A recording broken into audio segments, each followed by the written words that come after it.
चलिए सभी को नमस्कार। ये जो कंप्यूटर का सीरीज मैंने लेकर के आ रहा था, ये विभिन्न प्रतियोगिता परीक्षा में आने वाले जितने भी प्रश्न पूछे जाते हैं उस पे आधारित है और पूछा गया है, और मूल्य रूप से झारखंड के एसएससी सीजीएल के परीक्षा के दृष्टिकोण से ये बनाया जा रहा है। तो पिछला वीडियो में मैंने ये एलयू अर्थमेटिक लॉजिक यूनिट तक मैंने पढ़ा था।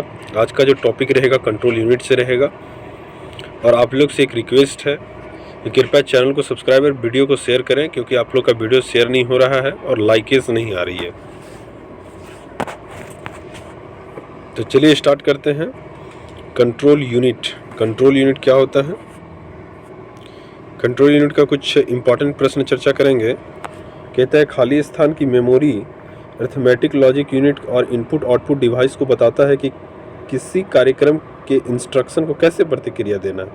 तो ये कौन बताता है? ये इनपुट डिवाइस बताता है कि प्रतिक्रिया कैसे देना है। अगला प्रश्न है प्रश्न संख्या 150। कहता है कि निम्नलिखित में से कौन कंप्यूटर रिसोर्स को मैनेज करता है? कंप्यूटर रिसोर्स कौन मैनेज करता है? तो यह कंट्रोल यूनिट करता है। मेमोरी और एएलयू के मध्य डाटा का अंतरण कराती है, कौन कराता है? तो कंट्रोल यूनिट कराता है। अगला प्रश्न है 152। सीपीयू का कौन सा भाग प्रोसेसर के अनुदेशों के निष्पादन का चयन, निर्वचन और मॉनिटर करता है? तो यह कंट्रोल यूनिट करता है। अगला प्रश्न है कंप्यूटर के किस भाग को नर्वस सिस्टम कहा जाता है? नर्वस सिस्टम कहा जाता है, तो कंट्रोल यूनिट को कहा जाता है। ये एनटीपीसी शिफ्ट 2 का ऑनलाइन 2016 में पूछा है। ठीक है, नर्व सिस्टम कंट्रोल यूनिट को कहा जाता है। अगला प्रश्न है 154। कहता है तारों का सेट माइक्रो प्रोसेसर और मेमोरी के साथ आता है जिसके माध्यम से डेटा फ्लो को क्या कहा जाता है? तो डेटा फ्लो को क्या कहा जाता है? सही उत्तर देखते हैं, ऑप्शन डी यानी डाटा बस कहा जाता है। क्या कहा जाता है? तो डाटा बस कहा जाता है। अगला प्रश्न है 155वां प्रश्न। कहता है निम्नलिखित में से कंप्यूटर का कौन सा भाग केंद्रीय नाड़ी तंत्र कहलाता है? क्या कहलाता है? केंद्रीय नाड़ी तंत्र कहलाता है। तो इसका सही उत्तर होगा कंट्रोल यूनिट को केंद्रीय नाड़ी तंत्र कहा जाता है। अगला प्रश्न है प्रश्न संख्या 156। सीपीयू का वह भाग जो अन्य सभी कंप्यूटर की गतिविधियों को कोऑर्डिनेट करता है वह निम्नलिखित में से कौन है? तो यह कंट्रोल यूनिट है। सीपीयू और आईओ के बीच सिग्नलों के मूवमेंट को कौन नियंत्रित करता है? तो ये कौन करता है? मेमोरी, समझ आएंगे, कंट्रोल यूनिट करता है। कौन करता है? Control unit. अब हम लोग जो पढ़ेंगे मदरबोर्ड से इंपॉर्टेंट प्रश्न पढ़ेंगे। मदरबोर्ड से क्या प्रश्न? मदरबोर्ड है क्या? तो मदरबोर्ड जो है यह एक सर्किट बोर्ड है जिसमें सीपीयू और अन्य चिप लगे होते हैं। अगला प्रश्न है प्रश्न संख्या 159। ये कहता है कंप्यूटर के हर प्रमुख हिस्से से जुड़े एकीकृत सर्किट को क्या कहा जाता है? तो क्या कहा जाता है भाई? मदरबोर्ड कहा जाता है। कंप्यूटर के हर एक प्रमुख हिस्से से जुड़े एकीकृत सर्किट को मदरबोर्ड कहा जाता है। मदरबोर्ड का भाग नहीं है, निम्नलिखित में से मदरबोर्ड का कौन सा भाग नहीं है? तो आपका एक्सपेंशन कार्ड स्लॉट है, स्टोरेज कनेक्टर है, मेमोरी स्लॉट है, डीवीडी डिवाइडर आपका नहीं है। डीवीडी डिवाइडर आपका नहीं है। अगला प्रश्न है प्रश्न संख्या 161। क्या कहता है मदरबोर्ड कंपोनेंट्स के बीच सूचना के माध्यमों से ट्रैवल करता है? किस माध्यम से सूचना ट्रैवल करता है? तो यह बसेज के माध्यम से सूचना ट्रैवल करता है। मदरबोर्ड कंपोनेंट्स के बीच सूचना बसेज के माध्यम से ट्रैवल करता है। अगला है खाली स्थान के बिना प्रणाली संचालित नहीं हो सकता। क्या नहीं हो सकता भाई? तो आपका मदरबोर्ड के बिना जो है कोई भी कार्य प्रणाली जो है संचालित नहीं हो सकता, कोई भी सिस्टम नहीं चलेगा मदरबोर्ड के बिना।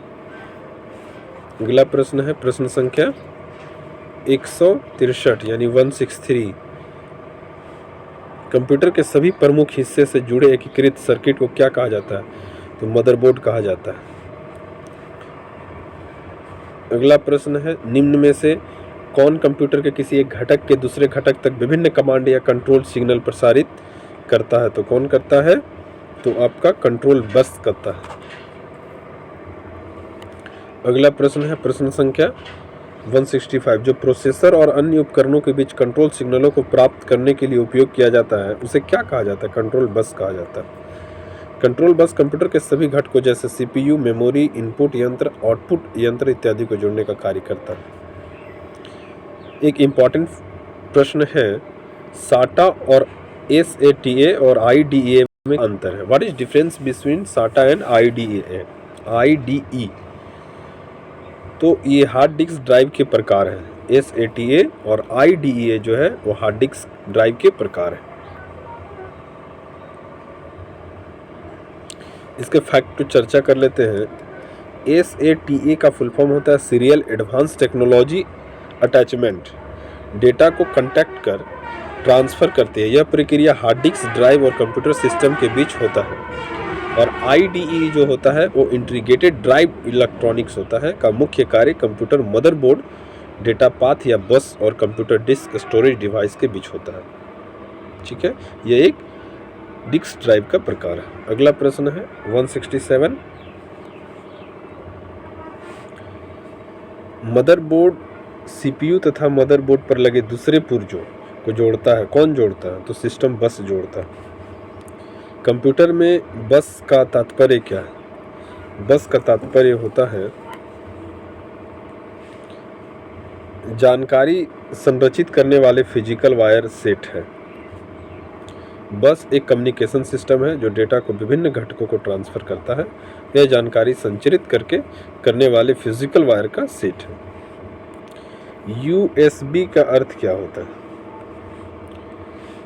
USB का अर्थ क्या है? तो USB का अर्थ होता है universal serial bus. Option B is right answer, जो बताता है बसों में कौन सा कनेक्टर और कम्युनिकेशन प्रोटोकॉल है। USB का पूर्ण रूप क्या होता है? यूनिवर्सल सीरियल बस होता है। अगला प्रश्न है 171। खाली स्थान संपूर्ण कंप्यूटर प्रणाली के लिए संप्रेषण नियंत्रण करता है, तो कौन करता है? तो आपका 171 का मदरबोर्ड करता है। कौन करता है? तो ये मदरबोर्ड करता है। अगला प्रश्न है प्रश्न संख्या 172। कंप्यूटर का मुख्य सिस्टम बोर्ड कहलाता है। कौन कहलाता है? तो मदरबोर्ड जो है मुख्य सिस्टम कहलाता है। कंप्यूटर का मुख्य पटल कहलाता है। कौन कहलाता है? तो मदरबोर्ड को मुख्य पटल कहते हैं। मदरबोर्ड से आपका क्या तात्पर्य है?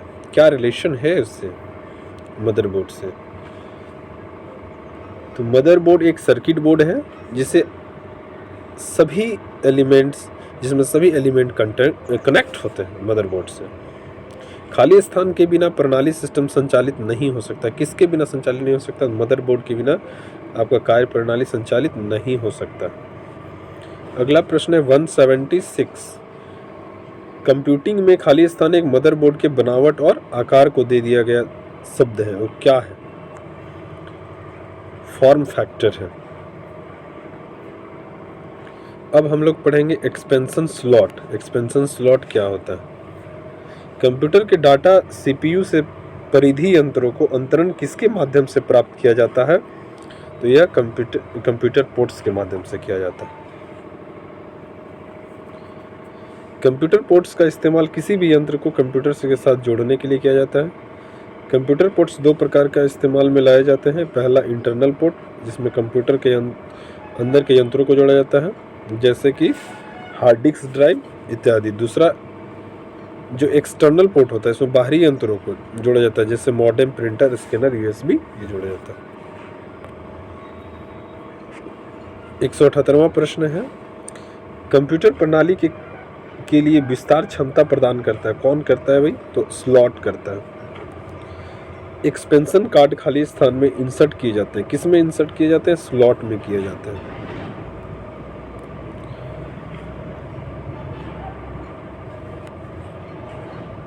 सिस्टम यूनिट क्या है? तो सिस्टम यूनिट जो है यह कंटेनर है जिसमें इलेक्ट्रॉनिक कंपोनेंट्स रखे जाते हैं। अगला प्रश्न है 181। कंप्यूटर के क्या कार्य हैं? वर्क ऑफ कंप्यूटर के बारे में हम लोग चर्चा करते हैं। Work of computer. अब थोड़ा हम लोग कलरफुल कर लें। रेट से। वर्क ऑफ कंप्यूटर, कंप्यूटर निम्न में से कौन सा कार्य नहीं करता? तो कंप्यूटर जो है आपका कंप्यूटिंग करता है, प्रोसेसिंग करता है, आउटपुटिंग करता है, लेकिन अंडरस्टैंडिंग नहीं करता है। कंप्यूटर स्वयं को सोचने, समझने और निर्णय लेने की क्षमता नहीं होती है। यह केवल दिए गए निर्देशों पर ही काम करता है, जबकि computing, processing, output, printing computer का महत्वपूर्ण कार्य है। निम्नलिखित में से कौन सा मूल ऑपरेशन कंप्यूटर द्वारा किया जाता है? मूल ऑपरेशन जो है इसमें अंकगणितीय operation, arithmetical operation, logical operation, तार्किक ऑपरेशन और स्टोर एंड रिट्राइवल, संचयन और पुनर्प्राप्ति, ये सारे सभी ऑपरेशन किए जाते हैं कंप्यूटर के द्वारा। अगला है 183।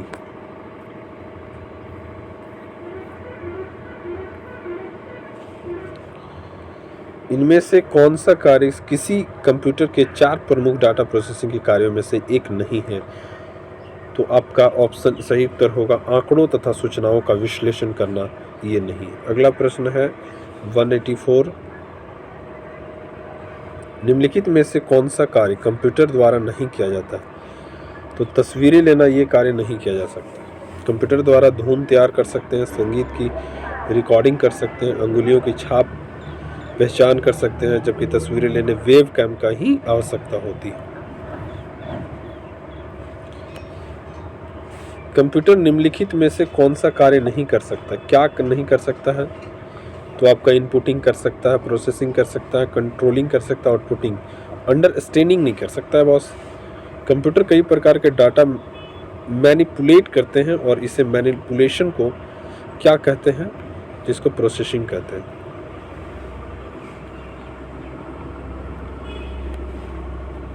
डेटा प्रसंस्करण, डेटा प्रोसेसिंग अपूर्ण डेटा को खाली स्थान में परिवर्तन को संदर्भित करता है। तो कौन करता है? तो ये इसका जानकारी में परिवर्तन को संदर्भित करता है। खाली स्थान का एक अर्थ है यह डेटा चुनने, इसे सारांशित करने और इस प्रकार प्रस्तुत करने के लिए होता है। यह प्राप्तकर्ता के लिए उपयोगी होता है। तो इसका सही उत्तर होगा ऑप्शन डी, जानकारी। अब कंप्यूटर के कुछ विशेषता के बारे में चर्चा करते हैं। कैरेक्टरिस्टिक ऑफ कंप्यूटर, कंप्यूटर के संबंध में निम्न में से कौन सा ठीक नहीं है? तो आपका उलझावपूर्ण समस्याओं का समाधान आसानी से करता है, ये सही है। प्रक्रिया की गति बहुत ऊंची है। स्मृति तथा संग्रह क्षमता अधिक है। बाकी आपका ऑप्शन डी जो है ये ठीक नहीं है। कंप्यूटर को प्रयोग करने का लाभ, कंप्यूटर को प्रयोग करने का लाभ क्या है? ये कंप्यूटर बहुत तेज होते हैं और इनमें विशाल मात्रा में स्टोर या डाटा को स्टोर किया जा सकता है। 191, कंप्यूटर अपनी शक्ति प्राप्त करता है, कहाँ से करता है? स्मृति से करता है। कंप्यूटर वह युक्ति है जिसके द्वारा संचालित रूप से विविध प्रकार के आंकड़ों का संधारित एवं संचित करता है। कंप्यूटर की शक्ति पर इस बात पर निर्भर करता है कि वह किसी समस्या का समाधान अपनी स्मृति के अनुसार कितना शुद्ध एवं कितना तीव्रता देता है। 192वां प्रश्न, निम्न में से कौन से गुण कंप्यूटर के स्थिति के अनुरूप लचीले व्यवहार को दर्शाता है? तो यह बहुकौशल वर्सेटिलिटी को दर्शाता है। विभिन्न समस्याओं को हल करने का लचीलापन कंप्यूटर की विशेषता को दर्शाता है। क्या दर्शाता है? बहुविज्ञता। अगला प्रश्न है प्रश्न संख्या 194, कहता है किस परिस्थिति में न्यूनतम बिजली की खपत होती है? कंप्यूटर को बंद करने की परिस्थिति में कंप्यूटर बिजली बहुत कम खपत होती है। अगला प्रश्न है 195, त्रुटि को मुक्त गणना करने की क्षमता कंप्यूटर के खाली स्थान गुण को दर्शाता है। तो कौन दर्शाता है? सटीकता दर्शाता है। बिना किसी थकान या त्रुटि के लगातार काम करना कंप्यूटर की उद्यमशीलता विशेषताओं को दर्शाता है। अगला प्रश्न है प्रश्न संख्या 197, कंप्यूटर कंप्यूटर के बारे में कुछ आंकड़े दिए हुए हैं, इसके बारे में सही कुट कथन को चयन करना है। कंप्यूटर के भंडारण वाली एक सक्षम युक्ति है, आंकड़ों की विश्लेषण करने में सक्षम है, पूर्ण गोपनीयता बनाए में रखने में सक्षम है, कभी कभी वायरस द्वारा संक्रमित होता है। यानी इसका सही उत्तर सभी सही पॉइंट है, सभी चारों सही होगा। अब कुछ परीक्षा की दृष्टि से इम्पोर्टेंट फैक्ट है, उसके बारे में फटाफट चर्चा कर लेते हैं। इलेक्ट्रॉनिक डिवाइस जो डाटा को इन्फॉर्मेशन में बदलता है उसे क्या कहते हैं? प्रोसेसर कहते हैं। कंप्यूटर प्रोसेसर का इन्फॉर्मेशन में परिवर्तित किए जाते हैं, किसको? डाटा में। कंप्यूटर के संदर्भ में ALU का तात्पर्य क्या होता है? अर्थमेटिक लॉजिक यूनिट होता है। कंप्यूटर के मस्तिष्क को कहा जाता है, किसको कहा जाता है? CPU को। CPU का पूर्ण रूप क्या होता है? Central processing unit. गणना और तुलना करने के लिए कंप्यूटर जिस भाग का प्रयोग करता है उसे ALU कहते हैं। CPU के ALU में क्या होता है? CPU के ALU में रजिस्टर्ड होता है। सेंट्रल प्रोसेसिंग यूनिट में एक कंपोनेंट के रूप में होता है, उसे अर्थमेटिक ALU कहते हैं। कंट्रोल मेमोरी अर्थमेटिक एवं लॉजिक यूनिट होते हैं, किसमें? CPU में होते हैं। कंप्यूटर में प्रोसेसिंग होती है CPU में। अर्थमेटिक परिचालन संपन्न कहाँ होता है? ALU में। शब्द प्रास वर्ड लेंथ अधिक होने से कंप्यूटर की गति बढ़ जाती है। CPU की गति को प्रभावित करने वाले कारक को शब्द प्रास, कंप्यूटरी घड़ी एवं कैश मेमोरी कहते हैं। अगला प्रश्न है, कंप्यूटर के वृहद अनुप्रयोग के कारण आधुनिक युग को क्या कहा जाता है? कंप्यूटर युग कहा जाता है। और 2 दिसंबर को प्रतिवर्ष कंप्यूटर दिवस मनाया जाता है, विश्व कंप्यूटर साक्षरता दिवस मनाया जाता है। तो कंप्यूटर एंड इंट्रोडक्शन का आज अंतिम वीडियो था, ये कंप्लीट हो चुका है। अब नेक्स्ट वीडियो कंप्यूटर का नेक्स्ट डे आएगा। चलिए, आज के लिए बहुत बहुत धन्यवाद।